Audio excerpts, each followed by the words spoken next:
Hello! Welcome back sa ating YouTube channel. This is Gabby's Vlog. For our today's video will be all about trendy topics this week. Yay! Malaman natin yan. Subscribe na to our YouTube channel. Gusto ko likes, shares, comments, and views. Aabuti ng 500 subscribers. Support natin sa ating social media account. Latest vlog po natin for this week. 274 na episode 274 entitled May Trending Pa! Here's your vlog!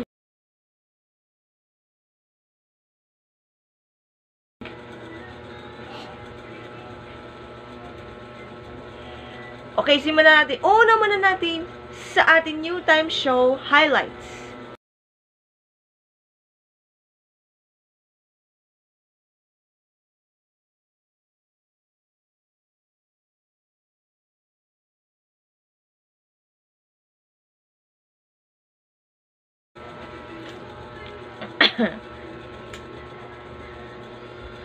Okay, simulan na natin. Una muna natin ang new time show with pelikula sa ating 50th anniversary ng Metro Manila Film Fest turns 50th. Big Santos movie, The Kinda with Piolo Pascual, pasok na sa first 5 film entries sa ating Metro Manila Film Fest this year, 2024. Produced by ABT Entertainment, MZ, and Quest Ventures. Aside from Big and Viola, along with Christine Reyes, Sue Ramirez, and Sid Lucero. It talks about action, fantasy, and family drama na okay naman na medyo first time na hindi comedy ang pelikula ni Big Soto. Congrats!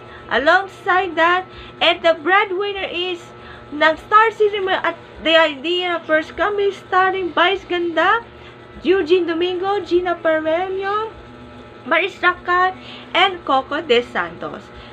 Susundan naman ang Stray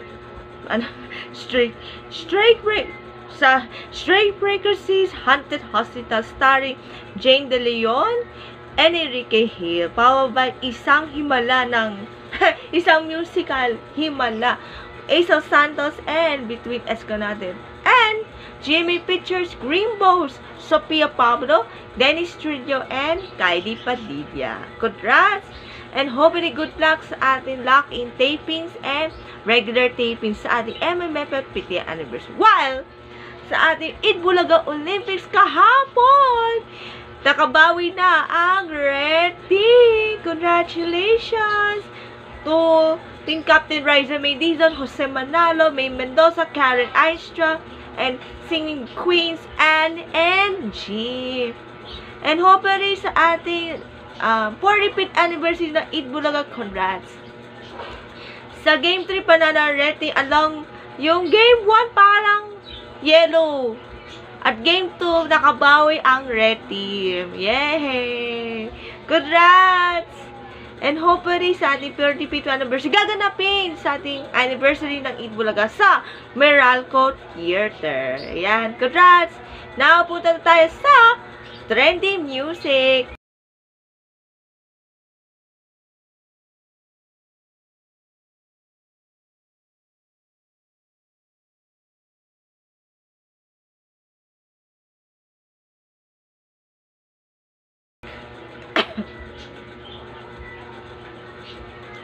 Okay, eto na. Una naman natin sa ating Nickelodeon Kids' Choice Awards, SB19. Yay! Congratulations, SB19! For winning Favorite Asian Act sa kakatapos ng Nickelodeon Kids' Choice Awards 2024 last Wednesday sa ating Southeast Asia edition or version. Kalaban ang SB19 ang Enhypen ng Korea and solo artist Tiara Andini. Congratulations! Ibang artist na nanalo sa The Kids' Choice Awards like Olivia Rodrigo, Favorite Female Star, TV Star, Kids category, and Favorite Album para sa GUTS Goods. While Bella Porsche nanalo Favorite Social Music Star. Congratulations! While, unfortunately, natalo ang INSYNC sa Favorite Music Group 2, Imagine Dragons. Congratulations! And hopefully, napapasalamat sa lahat ng naboto sa ating Kids' Choice Awards.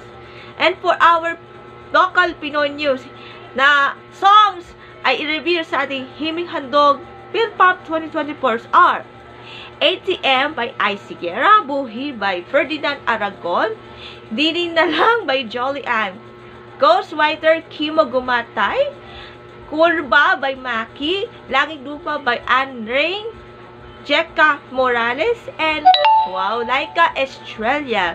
Susundan naman ng kanta by Vision na Mahiwaga, Papahiram by Moira featuring Jonoy Danao. And then, song by Kurt Blake na Salamat na, hindi maitindi yung wag na lang. Salamat by Kurt Blake. Then, Noah Alejandre, which is Taliwala, Tulala by Chantel Celine, and Wag Palalaroan by Pana and Tiara Shane. Or Tiana Shane, sorry. Tiara, hindi na pag-usap. Tiana Shane. Good luck and stream na on all digital platforms like Spotify. PhilPop Himing Handog will be grand finals soon. Ayan po for our latest vlog for this week. Bye! God bless! See you next vlog!